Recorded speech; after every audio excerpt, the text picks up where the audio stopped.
अस्सलाम वालेकुम व्यूअर्स। आज हम बात करेंगे math chapter 1 matrix and determinant उसकी एक्सरसाइज 1.2। तो 1.2 को स्टार्ट करने से पहले कुछ बेसिक डेफिनेशन थी, उसका डिस्क्रिप्शन में लिंक दिया गया है, वहाँ से उसको अच्छे तरीके से देख सकते हैं। तो क्वेश्चन नंबर 1 है जी, इसमें हमने ये बताना है कि जो हमें मैट्रिक्स दिए गए हैं उनमें से आइडेंटिटी मैट्रिक्स कौन सा है, रो मैट्रिक्स कौन सा है, कॉलम मैट्रिक्स कौन सा और नल मैट्रिक्स कौन सा है। तो आइए देखते हैं। तो फर्स्ट वाला देखते हैं कि इसमें सारी की सारी एंट्री जीरो हैं, तो ये हमारे पास क्या कहलाएगा, नल और जीरो मैट्रिक्स। ठीक है। उसके बाद है जी बी वाला, बी में सिर्फ और सिर्फ ओनली एक रो है, तो इस वजह से ये क्या कहलाएगा, रो मैट्रिक्स कहलाएगा। सेम इसी तरह जो सी वाला है उसमें सिर्फ और सिर्फ एक कॉलम है, तो उसे हम क्या नाम दे सकते हैं, कॉलम मैट्रिक्स का नाम दे सकते हैं।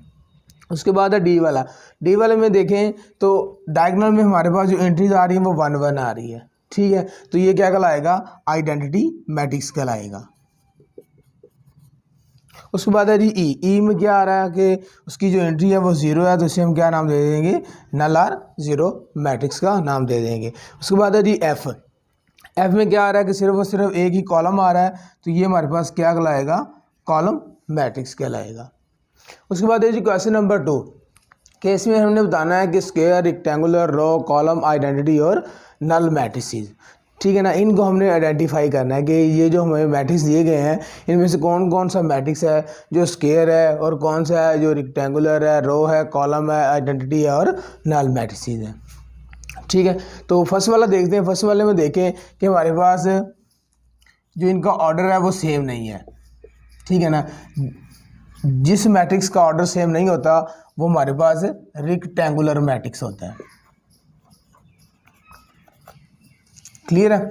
उसके बाद है जी सेकंड वाला, सेकंड वाले में देखें तो इसके अंदर ओनली 1 कॉलम आ रहा है, तो ये क्या कहलाएगा, हमारा कॉलम मैट्रिक्स। अब कॉलम मैट्रिक्स के अलावा भी ये एक और खसूसियत रखता है कि इसमें एक ही कॉलम है लेकिन इसके अंदर जो रोज हैं वो कितनी है, 3 है।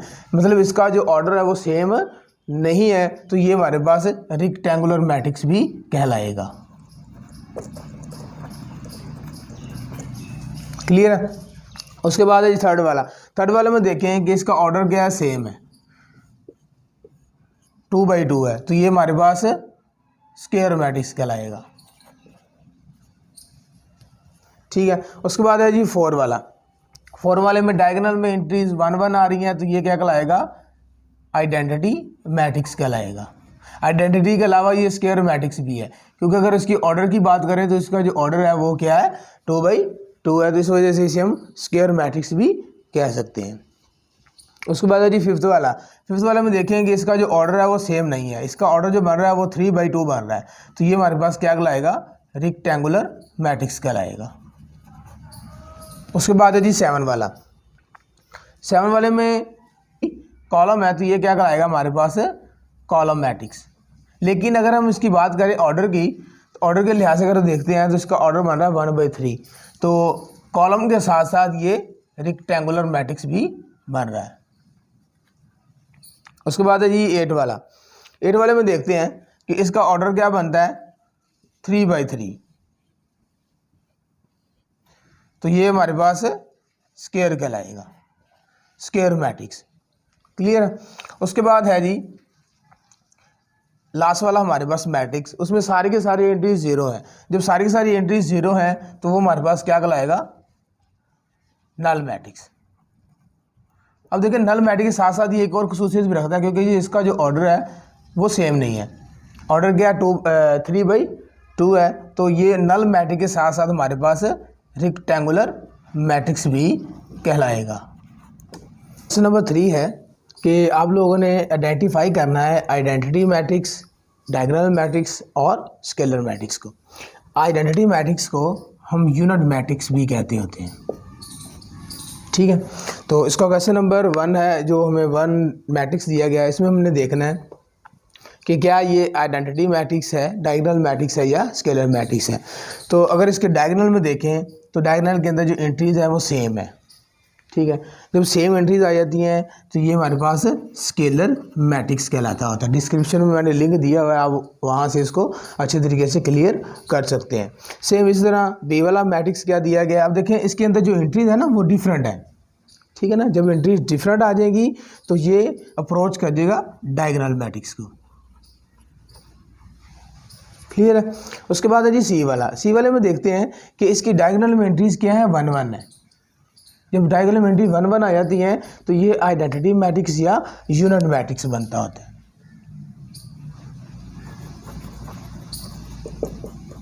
आइडेंटिटी क्या लें या इसे यूनिट मैट्रिक्स क्या लें। क्लियर है।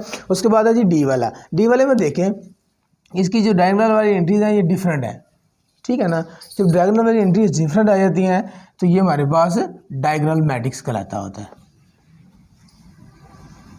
उसके बाद है जी लास्ट वाला। लास्ट वाले में देखें कि 5 - 3 2 होता है और 1 + 1 2 होता है। इसका मतलब डायगोनल में जो एंट्रीज आ रही हैं वो सेम आ रही हैं, तो ये क्या कहलाएगा, स्केलर मैट्रिक्स कहलाएगा।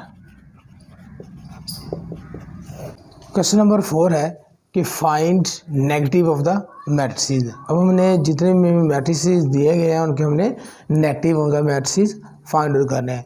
तो इसका मैट्रिक्स ए दिया गया है हमें, तो इसका सोल्यूशन क्या होगा, क्योंकि हमने पढ़ा है कि जो नेगेटिव ऑफ द मैट्रिक्स होता है उसमें क्या करना होता है, हमने साइन को चेंज कर देना होता है।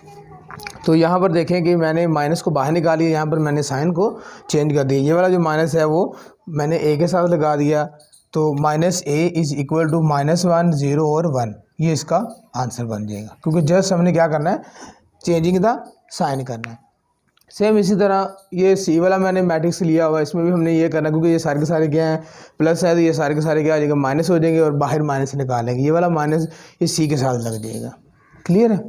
सेम इसी तरह ई वाला है कि इसमें ये 3 है, इनके साथ प्लस लगा हुआ है, इसके साथ माइनस लगा हुआ है। तो जब हम इसका सोल्यूशन लेंगे, क्योंकि हमने क्या करना है, नेगेटिव ऑफ द मैट्रिक्स लेना है। जब नेगेटिव लेंगे तो क्या हो जाएगा कि जिसके साथ प्लस है उसके साथ माइनस आ जाएगा, जिसके साथ माइनस होता है उसके साथ प्लस आ जाता होता है। और ये वाला जो माइनस है वो मैंने ई के साथ लगा दिया, तो ये इसका आंसर आ जाएगा। क्वेश्चन नंबर 5 है कि find the transpose of the matrices. आपको जितने भी मैट्रिसेस दिए गए हैं आप लोगों ने उनका ट्रांसपोज फाइंड आउट करना है। तो इसका जो मैट्रिक्स 1 दिया गया है हमें, जो पहला मैट्रिक्स है ए मैट्रिक्स दिया गया है, इसमें जो एंट्रीज हैं वो कॉलम के अंदर एंट्रीज दी गई हैं, ठीक है ना। जब हमने इसका ट्रांसपोज लेना है तो हमने क्या करना है, दोनों के ऊपर टी लगा देना, टी स्टैंड फॉर ट्रांसपोज, ठीक है। तो ए के ऊपर टी ऐसी चीज़ रह जाएगा। जब इसका हमने ट्रांसपोज लेना है, ट्रांसपोज क्या होता है कि या तो नंबर ऑफ रोज को नंबर ऑफ कॉलम्स के अंदर कन्वर्ट कर दो, या नंबर ऑफ कॉलम्स को नंबर ऑफ रोज के अंदर कन्वर्ट कर दो। यहाँ पर मैंने क्या किया है, मैंने नंबर ऑफ जो कॉलम है ना उसको नंबर ऑफ रो के अंदर कन्वर्ट कर दिया है। या अब सेम दोनों फिनोमेना ही ठीक है, क्योंकि दोनों से ही हमारा जो आंसर आएगा वो सेम ही आएगा। क्लियर है। सेम इसी तरह बी वाला है, उसमें क्या दिया गया, हमें रो दी गई है, ठीक है। जब उसका हम ट्रांसपोज लेंगे तो वो किस में कन्वर्ट हो जाएगा, कॉलम के अंदर कन्वर्ट हो जाएगा। उसके बाद है जी सी।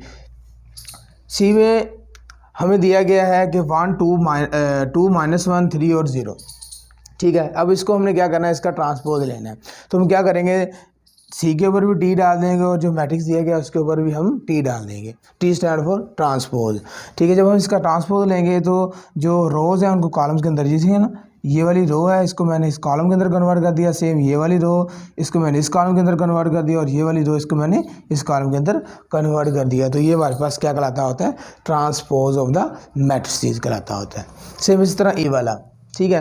तो ई वाला, ई में हमें मैट्रिक्स दिया गया, पहले हमने क्या करना है, दोनों के ऊपर ट्रांसपोज लिखना है। ट्रांसपोज लिखने के बाद ये हमारे पास रो है, इसको मैंने इस कॉलम के अंदर कन्वर्ट कर दिया, ये वाली रो इसको मैंने इस कॉलम के अंदर कन्वर्ट कर दिया। तो ये हमारे पास क्या कहलाएगा, transpose of matrix E. Question number 6 इस एक्सरसाइज का लास्ट वाला क्वेश्चन है कि आप लोगों ने वेरीफाई करना है, आपको ए दिया गया और बी दिया गया, आप लोगों ने वेरीफाई करना है कि ए का ट्रांसपोज लें तो वो ए के बराबर आता है, जबकि बी के ट्रांसपोज का ट्रांसपोज लें तो वो बी के इक्वल आता है। तो हम क्या करेंगे, यहाँ से हम लेफ्ट हैंड साइड लेंगे। लेफ्ट हैंड साइड हमारे पास क्या है, ए का ट्रांसपोज जो ए की वैल्यू है, ए की जगह पर हम ए की वैल्यू लिख देंगे। ये वाला ट्रांसपोज सेम इस मैट्रिक्स के ऊपर आ जाएगा, फिर ब्रैकेट डाल के और ये वाला ट्रांसपोज इसके ऊपर लिख लेंगे। पहले हमने क्या करना है, ब्रैकेट के अंदर वाले को सॉल्व करते हैं। तो जब अंदर वाले को सॉल्व करेंगे तो हमने क्या करना होता है, नंबर ऑफ रोज़ को नंबर ऑफ कॉलम्स के अंदर कन्वर्ट कर दो। क्लियर है। ये वाली रो इस कॉलम के अंदर कन्वर्ट हो जाएगी, तो ये इसका क्या आ जाएगा, ट्रांसपोज आ जाएगा। मज़ीद दोबारा फिर, क्योंकि इसके ऊपर फिर दोबारा ट्रांसपोज आ गया,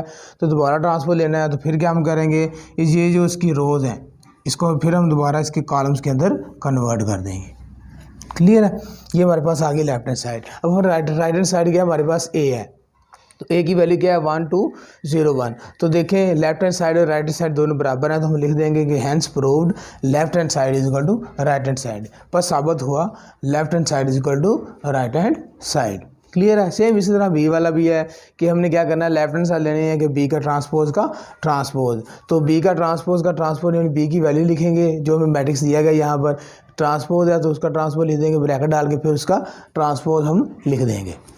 उसके बाद क्या करना है हमने कि सेम वही वाला फिनोमेना कि नंबर ऑफ रोज़ को नंबर ऑफ कॉलम्स के अंदर कन्वर्ट कर दिया है, तो ये वाला हमारे पास मैट्रिक्स आ जाएगा और ये जो ट्रांसपोज है ये इसके ऊपर एज इट इज़ रह जाएगा। क्लियर है। अब इसके बाद दोबारा फिर जब इसका ट्रांसपोज लेंगे तो मतलब नंबर ऑफ रोज़ को नंबर ऑफ कॉलम्स के अंदर कन्वर्ट कर दो, तो ये हमारे पास क्या आ जाएगी, लेफ्ट हैंड साइड आ जाएगी।